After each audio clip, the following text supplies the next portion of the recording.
नमस्कार. पुन्हा एकदा एका नवीन व्हिडिओसोबत तुम्हा सर्वांचं आपल्या चॅनलमध्ये खूप खूप स्वागत आहे.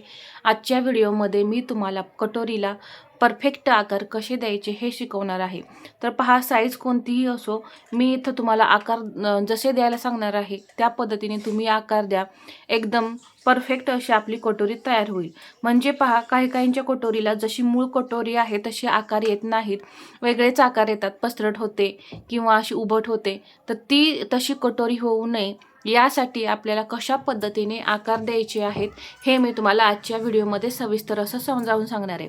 तर इथं ही मूळ कटोरी जी आहे ती 5.5 इंचाची आहे आणि ही 36 साईजमध्ये आपण 5.5 इंच कटोरी घेतलेली आहे. तर वाढवताना काय करायचं आहे हे मी तुम्हाला सांगते. सर्वात पहिल्यांदा जेव्हा आपण मूळ कटोरी जी आहे ती बाजूला करतो त्यावेळेस काय करायचं आहे, आपण सेपरेट वाढवताना एका पेपरवरती एक नवीन पेपर घेतो आणि त्यावरती ही जी मूळ कटोरी आहे ती आहे अशी ठेवतो. तर पहा, ठेवताना काय करायचं आहे, ज्या नवीन शिकणाऱ्या असतात ठेवताना आपली कटोरी जी आहे ती तिरकी होते. तर ती तिरकी होऊ नये म्हणून काय करायचं आहे, आधी एक सरळ लाईन ओढून घ्यायची. पहा, इथे एक अशी सरळ लाईन ओढून घ्यायची. ही लाईन ओढल्यानंतर मूळ कटोरी जी आहे ती इथे ठेवून घ्यायची. अशी या लाईनच्या बरोबर हा भाग इथे बरोबर मॅच झाला पाहिजे अशा पद्धतीने ही कटोरी जी आहे ती ठेवून घ्यायची आणि मगच मूळ कटोरी ड्रॉ करून घ्यायची. ड्रॉ केल्यानंतर आपल्याला पहा, इथे हा जो भाग आहे तो अर्धा इंचाने वाढवायचा आहे. म्हणजे 0.5 हा भाग आपल्याला इथे वाढवायचा आहे. आणि इथे हुक लूक आपण पट्टी तयार करतो म्हणून गळ्याजवळ इथं फक्त 0.5 इंच वाढवायचं आहे. म्हणजे 0.25 इथे आपल्याला वाढवायचं आहे. 36 साईजची आपली ही कटोरी आहे म्हणून आपण वाढवणार आहे ही 1.5 इंचाने. तर इकडे पहा, इथून मी इकडे 1.5 इंच घेतलं. पहा, 1.5 आणि इकडूनही आपले हे 1.5 इंच घ्यायचं आहे या पद्धतीने. आणि हा जो वाढवलेला भाग आहे पहा, त्याचा आपल्याला असा मध्य करायचा आहे. ठीक आहे. तुम्हाला जर मध्य करता येत नसेल तर अशा पद्धतीने तुम्ही टेप दुमडून मध्य करू शकता. मध्य केलाय, इकडे 1.5 इकडे 1.5 वाढवले म्हणून आपण इथं सेंटरला सुद्धा 1.5 इंचच वाढवणार आहे. इथं सुद्धा आपण 1.5 इंचच वाढवायचं आहे. 1.5 इंच वाढवल्यानंतर हा पार्ट जो आहे तो पहा असा जोडायचा. जोडल्यानंतर इथे हा भाग किती आहे, 4.25 इंच आहे. तर हा भाग सुद्धा आपला 4.25 इंच आला पाहिजे. तर इथे एक पॉईंट दिला 4.25 इंचावरती. ठीक आहे. दिल्यानंतर ही लाईन जी आहे ती आपण अशी जोडून घेऊया.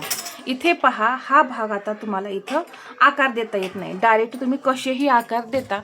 जर तुम्हाला आकार देता येत नसतील तर पहा, इथे तुम्ही समसमान 5 भाग तयार करा. पहा, 1 2 3 4 आणि 5 म्हणजे 4 पॉईंट दिले की आपले 5 भाग जे आहेत ते तयार होतात. तयार झाल्यानंतर आपण इथे अगोदर अर्धा इंच वाढवलेलेच आहे. अजून एकदा हाच पॉईंट अर्धा इंचावरती द्यायचा. इथून अर्धा इंचावरती द्यायचा. 0.5 म्हणजे अर्धा इंच. दुसरा पॉईंट द्यायचा आहे 1.25 इंचावरती म्हणजे 0.75 यावरती द्यायचा. तिसरा पॉईंट घ्यायचा आहे आपल्याला हा 1 इंचावरती आणि हा चौथा पॉईंट घ्यायचा आहे आपल्याला 1.25 इंच. पहा, हा पॉईंट आपण 1 इंचावरती घेतला आणि हा पॉईंट 1.25 इंच घेतला आणि हा आपला 1.5 इंच अगोदरच घेतलेला आहे. यावरती आता आपल्याला फक्त असं जोडत यायचं आहे. पहा, हे पॉईंट जे आहेत ते फक्त असे जोडत यायचे. त्यामुळे अजिबात तुमचा कटोरीचा आकार बिघडत नाही आणि पसरट वगैरे होत नाही. जसा आपला मूळ कटोरीचा आकार आहे तसाच सेम वाढीव कटोरीचा आकार जो आहे तो तयार होतो.